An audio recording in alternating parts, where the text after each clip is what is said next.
First ಕನ್ನಡಕ್ಕೆ ಸ್ವಾಗತ. ನಾನು ಉಮರ್ ಫಾರೂಕ್. ಖಾಲಿ ಕೂತಿರೋ ಕೈಗಳು ಸಮಾಜಕ್ಕೆ ಎಷ್ಟು ಅಪಾಯಕಾರಿ ಅನ್ನೋದನ್ನು ನಮ್ಮ ಸರ್ಕಾರಗಳು ಮಾತೃ ಹೃದಯದಿಂದ ಯೋಚಿಸಬೇಕಾಗಿದೆ. ಯಾಕಂದರೆ ನಿನ್ನೆ ಕರ್ನಾಟಕದ ವಿದ್ಯಾಕಾಶಿ ಧಾರವಾಡ ರಣರಂಗ ಆಗಿತ್ತು. ಸಾವಿರಾರು ನಿರುದ್ಯೋಗಿ ಯುವಕರು ಮತ್ತು ವಿದ್ಯಾರ್ಥಿಗಳು ಬೀದಿಗಿಳಿದಿದ್ರು. ಅವರೆಲ್ಲರ ದನಿ ಒಂದೇ, ನಮಗೆ ಕೆಲಸ ಕೊಡಿ, ಖಾಲಿ ಇರೋ ಸರ್ಕಾರಿ ಹುದ್ದೆಗಳನ್ನು ತಕ್ಷಣ ಭರ್ತಿ ಮಾಡಿ ಅಂತ. ಅಖಿಲ ಕರ್ನಾಟಕ ವಿದ್ಯಾರ್ಥಿ ಸಂಘಟನೆಯ ನೇತೃತ್ವದಲ್ಲಿ ನಿನ್ನೆ ನಡೆದ ಈ ಬೃಹತ್ ಪ್ರತಿಭಟನೆ ರಾಜ್ಯ ರಾಜಕಾರಣದಲ್ಲೂ ಕೂಡ ದೊಡ್ಡ ಸಂಚಲನ ಕ್ರಿಯೇಟ್ ಮಾಡಿದೆ. ಹಾಗಾದ್ರೆ ಇಷ್ಟೊಂದು ದೊಡ್ಡ ಮಟ್ಟದಲ್ಲಿ ಧಾರವಾಡದಲ್ಲಿ ವಿದ್ಯಾರ್ಥಿಗಳು ಯಾಕೆ ಸಿಡಿದೆದ್ರು? ರಾಜ್ಯದಲ್ಲಿ ಖಾಲಿ ಇರೋ ಆ 2,75,000 ಹುದ್ದೆಗಳ ಕಥೆ ಏನು? ಪ್ರತಿಭಟನೆಯ ನಡುವೆನೇ ರಾಜ್ಯ ಸರ್ಕಾರ ನೀಡಿದ ಆ 24,000 ಹುದ್ದೆಗಳ ಗುಡ್ ನ್ಯೂಸ್ ಏನು? ಮತ್ತು ಈ ಉದ್ಯೋಗದ ವಿಚಾರದಲ್ಲಿ ನಡೀತಾ ಇರುವ ರಾಜಕೀಯ ಕೆಸರೆರಚಾಟದ ಅಸಲಿಯತ್ತೇನು ಅನ್ನೋದನ್ನ ಈ ವಿಡಿಯೋದಲ್ಲಿ ಡೀಟೇಲ್ ಆಗಿ ನೋಡೋಣ. ಈ ವಿಡಿಯೋವನ್ನ ಕಡೆ ತನಕ ಮಿಸ್ ಮಾಡದೆ ನೋಡಿ.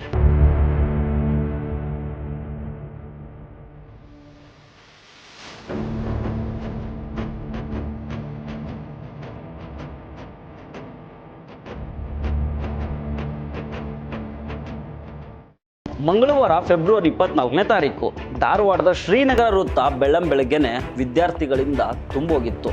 ರಾಜ್ಯ ಸರ್ಕಾರದ ವಿರುದ್ಧ ಘೋಷಣೆಗಳು ಮೊಳಗ್ತಾ ಇದ್ವು. ಪ್ರತಿಭಟನಾಕಾರರು ಅದೆಷ್ಟು ಆಕ್ರೋಶದಲ್ಲಿದ್ರಂದ್ರೆ ಪೊಲೀಸರು ಹಾಕಿದ್ದ 4 ಹಂತದ ಬ್ಯಾರಿಕೇಡ್ಗಳನ್ನು ತಳ್ಳಿ ಮುನ್ನುಗ್ಗಿ ಹೋದ್ರು. ಈ ಸಂದರ್ಭದಲ್ಲಿ ಪೊಲೀಸರು ಮತ್ತು ವಿದ್ಯಾರ್ಥಿಗಳ ನಡುವೆ ತಳ್ಳಾಟ ನೂಕಾಟ ನಡೆದು ಸ್ಥಳದಲ್ಲಿ ಉದ್ವಿಗ್ನತೆ ಉಂಟಾಯಿತು. ಗಮನಿಸಬೇಕಾಗಿರೋ ಅಂಶ ಏನಂದ್ರೆ, ಈ ಪ್ರತಿಭಟನೆಯಲ್ಲಿ ರಾಜಕೀಯ ನಾಯಕರು ಕೂಡ ಭಾಗಿಯಾಗಿದ್ರು.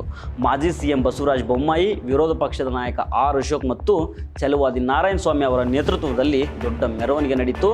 ಸ್ಥಳೀಯ ಶಾಸಕ ಅರವಿಂದ್ ಬೆಲ್ಲದವರು ವಿದ್ಯಾರ್ಥಿಗಳನ್ನು ಸಮಾಧಾನ ಮಾಡೋದಕ್ಕೆ ಪ್ರಯತ್ನ ಪಟ್ಟರು. ತಮ್ಮ ಭವಿಷ್ಯದ ಬಗ್ಗೆ ಆತಂಕಗೊಂಡಿರುವ ಯುವ ಸಮೂಹ ಯಾರ ಮಾತನ್ನು ಕೇಳುವ ಸ್ಥಿತಿಯಲ್ಲಿ ಇರಲಿಲ್ಲ. ಇವರ ಪ್ರಮುಖ ಬೇಡಿಕೆ ಏನಂದ್ರೆ, ರಾಜ್ಯದಲ್ಲಿ ಖಾಲಿ ಇರೋ ಸುಮಾರು 2,75,000 ಸರ್ಕಾರಿ ಹುದ್ದೆಗಳನ್ನು ತಕ್ಷಣ ಭರ್ತಿ ಮಾಡಬೇಕು.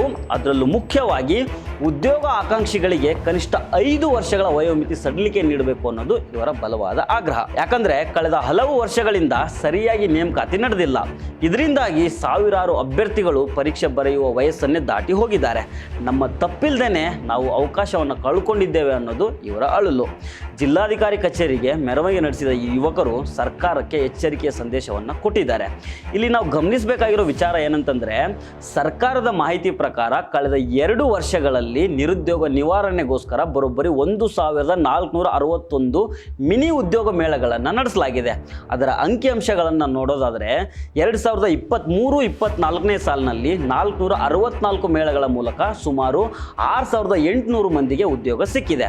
ಇನ್ನು 2024-25ನೇ ಸಾಲಿನಲ್ಲಿ ಮೇಳಗಳ ಸಂಖ್ಯೆ 997ಕ್ಕೆ ಏರಿಕೆಯಾಗಿತ್ತು. ಇದರಲ್ಲಿ 13,000ಕ್ಕೂ ಹೆಚ್ಚು ಅಭ್ಯರ್ಥಿಗಳು ಉದ್ಯೋಗದ ಆಹ್ವಾನ ಪತ್ರವನ್ನು ಪಡ್ಕೊಂಡಿದ್ದಾರೆ. ಅಂದ್ರೆ ಒಟ್ಟಾರೆಯಾಗಿ ವಿವಿಧ ಇಲಾಖೆಗಳು ಮತ್ತು ಕೌಶಲ್ಯ ಅಭಿವೃದ್ಧಿ ನಿಗಮದ ಮೂಲಕ ಸುಮಾರು 40,000ಕ್ಕೂ ಹೆಚ್ಚು ಯುವಕರಿಗೆ ಖಾಸಗಿ ವಲಯದಲ್ಲಿ ಅವಕಾಶವನ್ನು ಕಲ್ಪಿಸಲಾಗಿದೆ. ನಿನ್ನೆ ಧಾರವಾಡದಲ್ಲಿ ಪ್ರತಿಭಟನೆ ಕಾವು ಹೆಚ್ಚಾಗ್ತಾ ಇದ್ದಂಗೆನೆ ಸರ್ಕಾರದಿಂದ ಒಂದು ಸಿಹಿ ಸುದ್ದಿ ಹೊರಬಿದ್ದಿದೆ. ಕರ್ನಾಟಕ ಆರ್ಥಿಕ ಇಲಾಖೆಯು ವಿವಿಧ 32 ಇಲಾಖೆಗಳಲ್ಲಿ ಖಾಲಿ ಇರುವ 24,300 ಹುದ್ದೆಗಳ ನೇಮಕಾತಿಗೆ ಹಸಿರು ನಿಶಾನೆ ತೋರಿಸಿದೆ. ಇದರಲ್ಲಿ ಗ್ರೂಪ್ ಎ ವಿಭಾಗದ 542 ಹುದ್ದೆಗಳು, ಗ್ರೂಪ್ ಬಿ ವಿಭಾಗದ 619 ಹುದ್ದೆಗಳು ಮತ್ತು ಅತಿ ಹೆಚ್ಚಂದ್ರೆ FDC ದರ್ಜೆಯ 23,119 ಹುದ್ದೆಗಳ ಭರ್ತಿಗೆ ಆರ್ಥಿಕ ಇಲಾಖೆ ಮಂಜೂರಾತಿ ನೀಡಿದೆ. ಇದರ ಜೊತೆಗೆ ಮುಖ್ಯಮಂತ್ರಿ ಸಿದ್ದರಾಮಯ್ಯನವರು ಒಂದು ದೊಡ್ಡ ಘೋಷಣೆಯನ್ನ ಮಾಡಿದ್ದಾರೆ. 2027ರ ಡಿಸೆಂಬರ್ ಅಂತ್ಯದವರೆಗೆ ಹೊರಡಿಸುವ ಎಲ್ಲ ನೇರ ನೇಮಕಾತಿಗಳಿಗೆ 5 ವರ್ಷಗಳ ವಯೋಮಿತಿ ಸಡಿಲಿಕೆಯನ್ನ ನೀಡಲಾಗಿದೆ.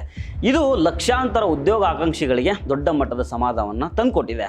ಇನ್ನೊಂದು ವಿಚಾರ ಏನಂದ್ರೆ, ವರ್ಷಕ್ಕೆ 2 ಕೋಟಿ ಉದ್ಯೋಗದ ಭರವಸೆ ನೀಡಿದ್ದ NDA ಸರ್ಕಾರ ಕಳೆದ 11 ವರ್ಷಗಳಲ್ಲಿ 22 ಕೋಟಿ ಉದ್ಯೋಗವನ್ನು ಸೃಷ್ಟಿ ಮಾಡಬೇಕಾಗಿತ್ತು. ಆದರೆ ವಾಸ್ತವನೇ ಬೇರೆ ಇದೆ. ಕಳೆದ 5 ದಶಕಗಳಲ್ಲೇ ಕಾಣದಷ್ಟು ಭೀಕರ ನಿರುದ್ಯೋಗಕ್ಕೆ ನಮ್ಮ ದೇಶ ಸಾಕ್ಷಿ ಆಗ್ತಾ ಇದೆ. ಕೇಂದ್ರದ ವಿವಿಧ ಇಲಾಖೆಗಳಲ್ಲಿ ಸುಮಾರು 10 ಲಕ್ಷ ಸರ್ಕಾರಿ ಹುದ್ದೆಗಳು ಇವತ್ತೂ ಖಾಲಿ ಇದ್ದಾವೆ. ರೈಲ್ವೆ ಡಿಪಾರ್ಟ್ಮೆಂಟ್ನಲ್ಲಿ 40%, ಹೋಮ್ ಮಿನಿಸ್ಟ್ರಿಯಲ್ಲಿ 33% ಹುದ್ದೆಗಳು ಭರ್ತಿಯಾಗಿಲ್ಲ. CMIE ವರದಿಯಂತೆ 2025ರ ಅಕ್ಟೋಬರ್ನಲ್ಲಿ ದೇಶದ ನಿರುದ್ಯೋಗ ದರ 7.5ಕ್ಕೆ ಏರಿಕೆ ಆಗಿದೆ. ಹರಿಯಾಣದಲ್ಲಿ ಇದು 37%ರಷ್ಟಿದ್ರೆ ಕರ್ನಾಟಕದಲ್ಲಿ ಕೇವಲ 2.25ರಷ್ಟಿದೆ. ಇದು ಸಿದ್ದರಾಮಯ್ಯ ಮತ್ತು ಡಿ.ಕೆ. ಶಿವಕುಮಾರ್ ನೇತೃತ್ವದ ಸರ್ಕಾರದ ಯುವ ನಿಧಿ ಅಂತ ಯೋಜನೆಗಳ ಫಲಶ್ರುತಿ ಅಂತ ಹೇಳಲಾಗ್ತಾ ಇದೆ. ಆದರೆ ಈ ವಿಚಾರದಲ್ಲಿ ರಾಜಕೀಯ ಕೆಸರೆರಚಾಟ ನಿಂತಿಲ್ಲ.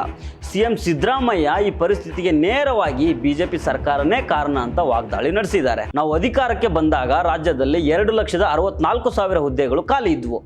ಇದು ಇಂದಿನ ಸರ್ಕಾರದ ನಿಷ್ಕ್ರಿಯತೆಯ ಫಲ ಅಂತ ಅವರು ಹೇಳಿದ್ದಾರೆ. PSI ಹಗರಣದಂಥ ಭ್ರಷ್ಟಾಚಾರದ ಘಟನೆಗಳಿಂದ ಇಡೀ ವ್ಯವಸ್ಥೆನೇ ಹಾಳಾಗಿತ್ತು ಅನ್ನೋದು ಸಿದ್ದರಾಮಯ್ಯನವರು ಮಾಡ್ತಾ ಇರುವಂಥ ಆರೋಪ. ಇನ್ನು ಕೇಂದ್ರ ಸರ್ಕಾರದ ಬಗ್ಗೆನೂ ಕಿಡಿಕಾರಿರುವ CM ಕೇಂದ್ರ ಸರ್ಕಾರದಲ್ಲಿ 10 ಲಕ್ಷ ಹುದ್ದೆಗಳು ಖಾಲಿ ಇದ್ದಾವೆ, ಅಲ್ಲಿ 25% ಹುದ್ದೆಗಳು ಭರ್ತಿಯಾಗದೆ ಉಳ್ಕೊಂಡಿದ್ದಾವೆ. ಆದರೆ ಕರ್ನಾಟಕದಲ್ಲಿ ನಿರುದ್ಯೋಗ ದರ ಕೇವಲ 2.5%. ಇದು ನಮ್ಮ ಸರ್ಕಾರದ ಗ್ಯಾರಂಟಿ ಯೋಜನೆಗಳ ಪ್ರಭಾವ ಅಂತ ಸಮರ್ಥನೆ ಮಾಡಿಕೊಂಡಿದ್ದಾರೆ. ಭವಿಷ್ಯದ ಯೋಜನೆಗಳ ಬಗ್ಗೆನೂ ಸರ್ಕಾರ ತನ್ನ ಗುರಿ ಬಿಚ್ಚಿಟ್ಟಿದೆ. ಮುಂದಿನ 5 ವರ್ಷಗಳಲ್ಲಿ ಹೊಸ ಕೈಗಾರಿಕಾ ನೀತಿಯ ಮೂಲಕ 20 ಲಕ್ಷ ಉದ್ಯೋಗ ಸೃಷ್ಟಿ ಮಾಡುವ ಗುರಿಯನ್ನು ಹೊಂದಲಾಗಿದೆ. ಕೃಷಿ ಇಲಾಖೆಯಲ್ಲಿನ ಕೊರತೆಯನ್ನ ಈಗಾಗಲೇ ನೀಗಿಸಲಾಗಿದೆ ಅಂತ ಸರ್ಕಾರ ಹೇಳ್ತಾ ಇದೆ. ಆದರೆ ಧಾರವಾಡದಲ್ಲಿ ಪ್ರತಿಭಟನೆ ನಡೆಸ್ತಾ ಇರುವ ವಿದ್ಯಾರ್ಥಿಗಳ ಪ್ರಶ್ನೆ ತೀರಾ ಸರಳ. ಭರವಸೆಗಳು ಬೇಡ, ನೇಮಕಾತಿ ಆದೇಶಗಳು ಬೇಕು ಅಂತ ಆ ವಿದ್ಯಾರ್ಥಿಗಳು, ನಿರುದ್ಯೋಗಿಗಳು ಕೇಳ್ತಾ ಇದ್ದಾರೆ. ಸರ್ಕಾರ ಈಗ ಘೋಷಣೆ ಮಾಡಿರುವ 24,000 ಹುದ್ದೆಗಳ ನೇಮಕಾತಿ ಪ್ರಕ್ರಿಯೆ ಎಷ್ಟು ಬೇಗ ಮುಗಿತದೆ? ಬಾಕಿ ಇರುವ 2 ಲಕ್ಷಕ್ಕೂ ಹೆಚ್ಚು ಹುದ್ದೆಗಳ ಕತೆ ಏನು ಅನ್ನೋದನ್ನು ಕಾದು ನೋಡಬೇಕಾಗಿದೆ. ಒಟ್ಟಾರೆ ವಿದ್ಯಾರ್ಥಿಗಳ ಹೋರಾಟಕ್ಕೆ ತಾರ್ಕಿಕ ಅಂತ್ಯ ಸಿಗಲಿ, ಅರ್ಹ ಯುವಕರಿಗೆ ಉದ್ಯೋಗ ದೊರೆಯಲಿ ಅನ್ನೋದೇ ನಮ್ಮ ಆಶಯ. ಈ ವಿಷಯದ ಬಗ್ಗೆ ನಿಮ್ಮ ಅಭಿಪ್ರಾಯ ಏನು ಅನ್ನೋದನ್ನು ಕಮೆಂಟ್ ಮಾಡಿ ತಿಳಿಸಿ. ನಮಸ್ಕಾರ.